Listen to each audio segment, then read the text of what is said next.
कोई भी नया कार्य करने में कितनी शक्ति और साहस की जरूरत पड़ती है जानेंगे इस वीडियो में। शक्ति मीन्स पावर या स्ट्रेंथ, साहस means courage. Courage is also essential for our growth, and at the same time strength we need to gain in order to make our consistency।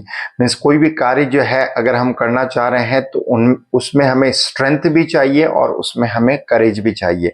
तो आज की इस स्टोरी के माध्यम से इन दोनों ही चीजों को आप किस प्रकार से बढ़ाकर कोई नया कार्य जब शुरू कर रहे हैं तो अपने आप को एक बेहतरीन क्लैरिटी दे पाएंगे।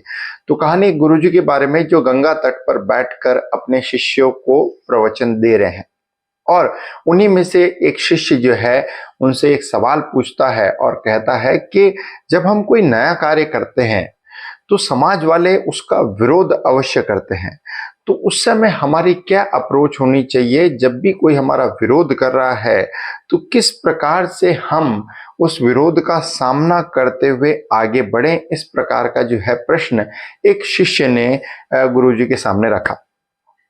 अब गुरुजी उनको सिर्फ प्रवचन से ही शांत नहीं करना चाहते थे, वो चाहते थे कि उन्हें कोई ऐसा उदाहरण मैं प्रस्तुत करूं जिससे उन्हें लाइफ टाइम ये जो है एग्जाम्पल याद रहे। तो इसलिए गुरुजी ने कहा इसका उत्तर मैं कल दूंगा, तुम सभी को कल मिलकर 3 डंडियां लेकर आनी है। और इसीलिए इस कहानी का नाम भी 3 डंडियां ही हम दे रहे हैं, क्योंकि इसी के माध्यम से उस का लेसन हम लाइफ में ले पाएंगे। इस कहानी का जो एग्जैक्टली मैसेज है इन 3 डंडियों के माध्यम से ही आएगा। तो गुरुजी के कहे अनुसार दूसरे दिन सभी शिष्य मिलकर 3 डंडियां लेकर आते हैं, 3 बड़ी बड़ी डंडियां लेकर आते हैं।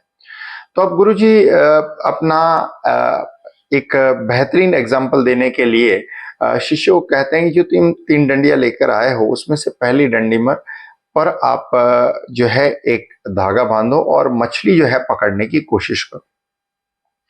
तो शिष्य जो है उस डंडी के अंदर एक धागा थ्रेड लगाता है और उसमें आटा लगाता है और फिर बाद में मछली जो है पकड़ने की कोशिश करते हुए आगे नदी के पास जाता है और थोड़ा प्रयास करता है और उसे ये महसूस होता है कि हाँ, एक मछली जो है उस कांटे के अंदर फंस गई है। और जैसे ये बात जो है गुरुजी को बताता है तो गुरुजी कहते हैं तुरंत कि इसे जल्दी से खींचो और बाहर निकालो। तो शिष्य जो है उस मछली को पूरा तुरंत ताकत से बाहर निकालने की कोशिश करता है डंडी से, और इसी बीच वो डंडी टूटकर गिर जाती है। तो यहाँ शिष्य थोड़ा निराश होता है। गुरुजी कहते हैं ओहो, ये डंडी तो टूट गई। फिर कहते हैं कोई बात नहीं, तुम ऐसा करो दूसरी डंडी ले लो। तो शिष्य दूसरी डंडी लेता है, उसमें भी धागा लगाता है, आटा लगाता है और फिर बाद में मछली पकड़ने की कोशिश करता है। थोड़ी देर जैसे ही वो प्रयास कर रहा होता है उसके बाद उसे महसूस होता है कि उसके अंदर भी एक मछली आ गई है। गुरुजी को ये बात बताता है। गुरुजी कहते हैं इस बार आराम से, धीरे धीरे धीरे तुम्हें मछली को खींचना है। तो हल्के हाथ से आराम से शिष्य जो है मछली को खींचने की कोशिश करता है, लेकिन थोड़ी देर बाद मछली एक झटका मारती है और शिष्य के हाथ से डंडी छूट जाती है और मछली निकल जाती है। जैसे गुरुजी कहते हैं कि क्या हुआ इस बार? तो शिष्य कहता है कि मैंने हल्के हाथ से आपके कहे अनुसार उस मछली को खींचने की कोशिश की, लेकिन इस बार मछली ने तेज झटका मारा, इसलिए वो डंडी मेरे हाथ से छूट गई। कोई बात नहीं, तीसरी डंडी हमारे पास बची है। फिर से धागा, फिर से उसी डंडी के अंदर आटा लगाकर शिष्य जो है मछली पकड़ने की कोशिश करता है। थोड़ा प्रयास कर ही रहा होता है कि इसके बाद मछली जो है उस कांटे के अंदर आ जाती है। इस बार गुरुजी कहते हैं कि ना तुम्हें ज्यादा शक्ति लगानी है और ना ही तुम्हें कम शक्ति लगानी है, तुम्हें इक्वल स्ट्रेंथ का यहां पर प्रदर्शन करना है। मीन्स जितनी शक्ति मछली लगा रही उतनी ही शक्ति तुम लगाओ लगातार, मीन्स कंसिस्टेंसी के साथ। शिष्य ऐसा ही करता है गुरुजी के निर्देश के अनुसार। वो लगातार उतनी ही शक्ति का प्रयोग करता है जितना मछली कर रही होती है और आखिरकार मछली जो है थक जाती है और फिर वो बाहर आ जाती है।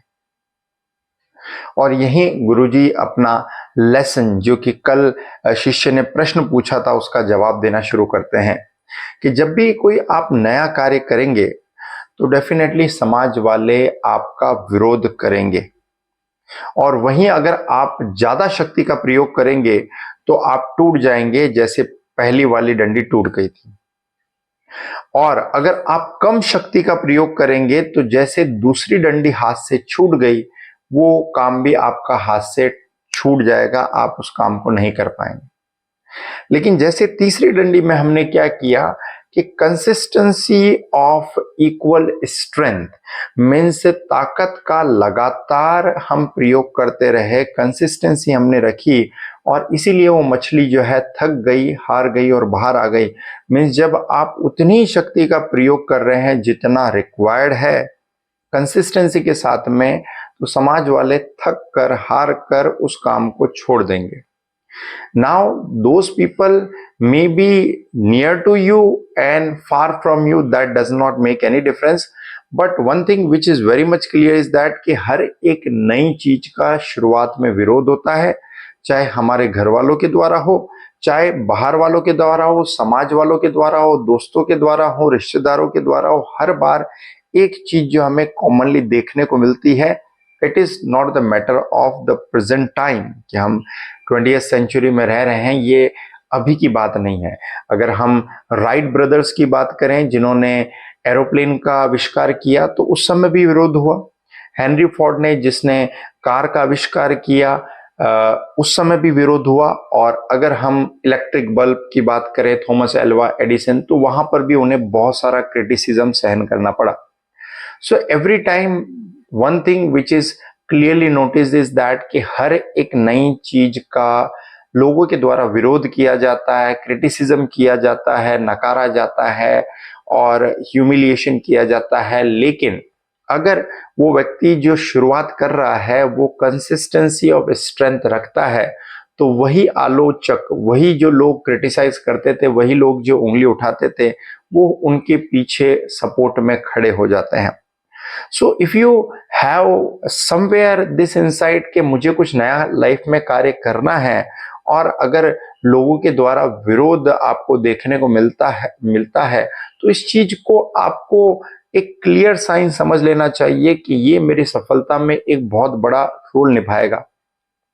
क्योंकि अगर लोगों के द्वारा उंगली उठाने पर या क्रिटिसाइज करने पर या उनके द्वारा विरोध करने पर आप रुक जाते हैं, तो शायद लाइफ में आप कुछ भी नया नहीं कर पाएंगे, हमेशा वही करते रहेंगे जो पास्ट में कर रहे थे, अभी कर रहे हैं और फ्यूचर में भी वही करते रहेंगे। But once if you have decided and determined, ये वर्ड भी ध्यान रखिए, डिटरमाइंड मीन्स अगर आपने दृढ़ निश्चय कर लिया है कि मुझे करना है, तो चाहे लोग कितना भी विरोध करें, आप कंसिस्टेंसी ऑफ स्ट्रेंथ को हमेशा मेंटेन करके रखेंगे, तो अल्टीमेटली आपको उस पर्टिकुलर टास्क में सफलता जरूर मिलेगी। आई एम श्योर इस कहानी से एक ये इंसाइट आप अपने अंदर डेवलप कर पाए होंगे। कहानी अच्छी लगी तो फैमिली मेंबर्स और फ्रेंड्स को जरूर शेयर करें, और कमेंट बॉक्स में इतना जरूर लिखें कि consistency of strength is really required for everyone.